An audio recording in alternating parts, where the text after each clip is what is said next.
Business की कुछ ताजा खबरें आज की छोटी सी वीडियो में। सो आज की फर्स्ट न्यूज स्विगी इंस्टामार्ट के बारे में है, जो जल्दी अपने आप को एक्सपेंड करने वाला है 100 नए टियर 2 और टियर 3 सिटीज में। और इस एक्सपेंशन पर रिएक्ट करते हुए सीईओ अमितेश जहान ने भी कुछ शॉकिंग चीजों को रिवील किया। साथ ही उन्होंने ये भी कहा कि एक्सपेंशन डार्क स्टोर्स और डिलीवरी पार्टनर्स को सपोर्ट करेगा इन टियर 2 और टियर 3 सिटीज में। साथ ही में उन्होंने ये भी रिवील किया कि उनके सभी नए यूजर्स में 25% हिस्सेदारी टियर 2 और टियर 3 सिटीज से आती है। और इसी डिमांड को देखते हुए कंपनी एक्सपेंशन का पूरा प्लान बना चुकी है। साथ ही में उन्होंने कंपनी की कुछ सक्सेस को भी हाईलाइट किया, जहाँ पे उन्होंने बताया कि केरला के यूजर ने ऑलमोस्ट 70,000 रुपीज का एक ही ऑर्डर किया उनके स्विगी इंस्टामार्ट से। वहीं देहरादून के कस्टमर ने स्विगी इंस्टामार्ट पे 3.34 लाख का खर्चा किया एक साल के अंदर। और अगर कुछ लॉन्च डेट के ऑर्डर्स के बारे में बात करी जाए तो पटना के लॉन्च के 4 दिन में ही उन्होंने 1000 डेली ऑर्डर्स को क्रॉस कर लिया। वहीं रायपुर के लॉन्च डे पर ही कंपनी को ऑलमोस्ट 300 ऑर्डर्स मिले। और इसी डिमांड को देखते हुए स्विगी ने एक्सपेंशन का प्लान बनाया। बढ़ते हैं नेक्स्ट न्यूज पर, जो कि सेबी की 1083 करोड़ की फ्रॉड रिकवरी के बारे में है। दरअसल एक रिपोर्ट के अकॉर्डिंग सेबी ने पिछले 5 सालों में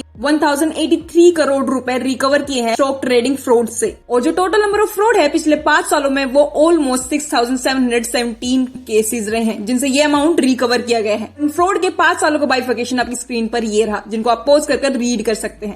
सो बढ़ते हैं नेक्स्ट न्यूज पर, जो कि बहुत बड़ी राहत के बारे में है गौतम अडानी जी को, क्योंकि उनको फाइनली डिस्चार्ज कर दिया गया है उनके मार्केट रेगुलेशन वॉयलेशन केस से, जो कि एसएफआईओ ने लगाया था, जिसकी वैल्यू थी 388 करोड़ तक की। अब ये एसएफआईओ क्या है और ये पूरा केस क्या है, इसको थोड़ा शॉर्ट में डिस्कस करते हैं। एसएफआईओ यानी कि सीरियस फ्रॉड इन्वेस्टिगेशन ऑफिस, जो कि एक गवर्नमेंट एजेंसी है जो फाइनेंशियल फ्रॉड और कॉर्पोरेट स्कैम की इन्वेस्टिगेशन करती है। और ये मिनिस्ट्री ऑफ कॉर्पोरेट अफेयर के अंडर आती है, जो कि stock manipulation, money laundering, tax fraud और फाइनेंशियल स्कैम्स में शामिल होती है और उन केसेस को इन्वेस्टिगेट करती है। तो इससे आपको समझ आ गया होगा कि इसका काम क्या है। अब बात करते हैं गौतम अडानी जी कुछ राहत के बारे में जो उनको इस केस से मिल चुकी है। तो 2012 में एसएफआईओ ने एक चार्जशीट को फाइल किया था अगेंस्ट 12 पीपल, जिसमें कि अडानीज भी इंक्लूडेड थे। और उस चार्जशीट में उनको अक्यूज किया गया था इन्वेस्टर्स को चीट करने के लिए, इलीगल फाइनेंशियल एक्टिविटीज में इन्वॉल्व होने के लिए और स्टॉक प्राइस को मैनिपुलेट करने के लिए, जिसमें दोनों ही पार्टियां अपना अपना पक्ष रखती हैं। और जिसमें कोई एविडेंस ना मिलने के बाद ठीक 2 साल बाद 2014 में अडानीज को इस केस से डिस्चार्ज कर दिया जाता है और ये केस वहीं खत्म हो जाता है। ऐसा नहीं है, 2019 में एसएफआईओ फिर से इस ऑर्डर को चैलेंज करता है कोर्ट में और इस केस को फिर से कंटिन्यू करने की डिमांड करता है, जो कि हो भी जाता है। तो फिर से केस कंटिन्यू होने के बाद इसका फाइनल डिसीजन आता है 2024 में 18 मार्च को, जिसमें कि बॉम्बे हाई कोर्ट अडानीज को फिर से डिस्चार्ज कर देते हैं, क्योंकि एसएफआईओ के पास ना प्रॉपर प्रूफ थे, ना कोई विक्टिम था जो सफर कर रहा था फाइनेंशियल लॉस से, और ना ही कोई चीटिंग का केस सामने आया। पर इसके बाद भी एसएफआईओ हार नहीं माना और उसने कोर्ट से कुछ लास्ट चांस मांगा। उन्होंने रिक्वेस्ट की हाई कोर्ट से to delay its order for 2 weeks so that they could appeal in supreme court. पर इस रिक्वेस्ट के बाद भी हाई कोर्ट ने इस अपील को रिफ्यूज कर दिया और अडानीज को फिर से डिस्चार्ज कर दिया। अडानीज के ऊपर वैसे बहुत सारे ऐसे केसेस पास्ट में भी लगते आए हैं और अभी भी लेटेस्ट कुछ लगे भी थे, पर पता नहीं कभी किसी को प्रूफ क्यों नहीं मिलता। सो बढ़ते हैं नेक्स्ट न्यूज में, जो कि पेप्सिको के बारे में है और जिसने एक प्रीबायोटिक सोडा ब्रांड पोपी को 1.95 बिलियन में खरीद लिया है और जिसके लिए एग्रीमेंट भी ऑलरेडी साइन हो चुका है। और इस एक्विजिशन के बाद पेप्सिको को कुछ टैक्स बेनिफिट भी मिलने वाला है, जिसकी वैल्यू होने वाली है $300 मिलियन की, जिसके बाद उनको नेट परचेज प्राइस उनका इस डील के लिए $1.65 बिलियन रहा। और इस एक्विजिशन के बाद सीईओ ने भी इस पर रिएक्ट किया और इसको अपना एक स्ट्रेटेजिक मूव बताया अपने पोर्टफोलियो में डाइवर्सिफिकेशन के लिए।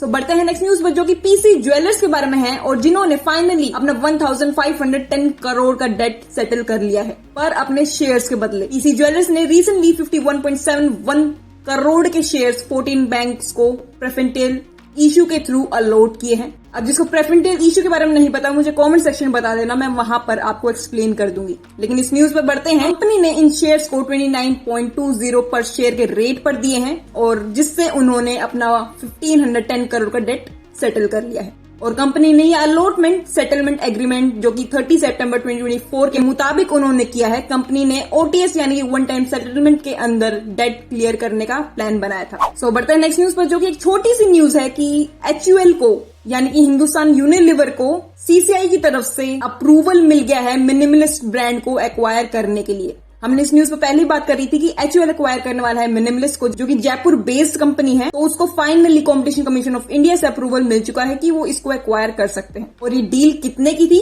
अगर आपको याद नहीं है तो ये थी 2670 करोड़ की।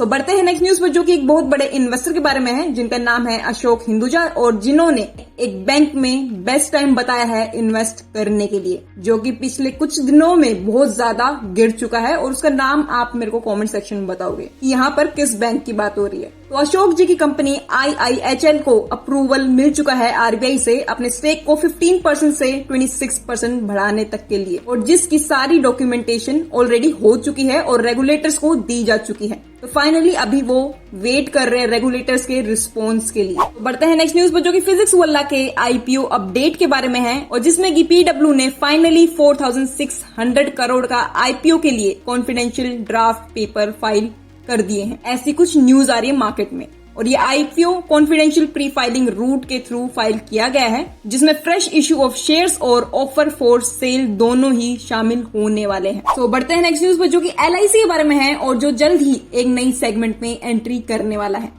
तो LIC हेल्थ इंश्योरेंस मार्केट में एंट्री करने के लिए फाइनल स्टेज पर बातचीत अभी कर रहा है, जिसमें कि CEO सिद्धार्था ने कहा कि डिसीजन 31 मार्च 2025 तक आने की उम्मीद है। अभी बातचीत चल रही है सिर्फ, और इस मूव से LIC के प्रोडक्ट डाइवर्सिफिकेशन और एक्सपेंशन स्ट्रेटेजी का पार्ट इसको बताया जा रहा है। और इस चीज पे कंपनी ने एक और चीज का क्लैरिफिकेशन भी दिया है कि कंपनी कोई भी कंट्रोलिंग स्टेक किसी और कंपनी में एक्वायर नहीं करने वाली है इस सेगमेंट में घुसने के लिए। इसका मतलब है कंट्रोलिंग स्टेक नहीं ले रही, लेकिन किसी अच्छी कंपनी का कुछ % एक्वायर कर सकते हैं वो, और कितना स्टेक लेंगे ये वैल्यूएशन और दूसरे फैक्टर्स पर डिपेंड करेगा। इसी के साथ आज की बिजनेस न्यूज सिर्फ यहीं तक। आप लोगों का बहुत बहुत धन्यवाद इस वीडियो को आखिरी तक देखने के लिए।